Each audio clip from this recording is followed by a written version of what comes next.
Hello everyone. तो हम आज बात करने वाले हैं खेसारी लाल यादव जी और सपना चौहान का एक बहुत ही बेहतरीन सॉन्ग के बारे में, जिसका पोस्टर आ चुका है और फुल वीडियो सॉन्ग का रिलीज डेट भी आ चुका है।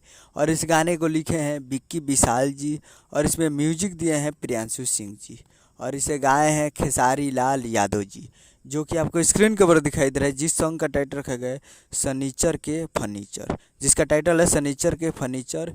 और वीडियो में है खेसारी लाल यादव जी और सपना चौहान जी। फिट में है सपना चौहान जी, एक्ट्रेस सपना चौहान जी हैं और म्यूजिक है प्रियांशु सिंह जी का। इससे पहले प्रियांशु सिंह जी खेसारी लाल यादव जी के एक गाने में म्यूजिक दिए थे आम ले लो आम ले लो आम के स्वाद में, जो कि ट्रेंडिंग नंबर अभी भी ट्रेंडिंग नंबर 2 पे ट्रेंडिंग फॉर म्यूजिक पे ट्रेंड कर रहा है और काफ़ी बेहतरीन। और 10 दिन तक तो ये 11 दिन तक ट्रेंडिंग नंबर 1 पे ट्रेंड कर रहा था। तो काफ़ी ज़बरदस्त म्यूजिक भी दिए थे आम के स्वाद में। और सनीचर का फर्नीचर कल सुबह में आ रहा है। वीडियो सॉन्ग रिलीज इन 29/6/2023 को सुबह 6 बजे। तो कल 30 तारीख को सुबह 6 बजे तैयार रहेगा web music Bhojpuri YouTube channel पे। तो तैयार रहिएगा, प्रियांशु सिंह जी का म्यूजिक है। उम्मीद करूँगा वीडियो अच्छा लगा तो चैनल को सब्सक्राइब बेल आइकन प्रेस करें ताकि ऐसे के चाहिए लाल यादव जी के लेटेस्ट मिल जाते रहे। मिलते हैं अगले वीडियो में, तब तक के लिए जय हिंद, जय भोजपुरी।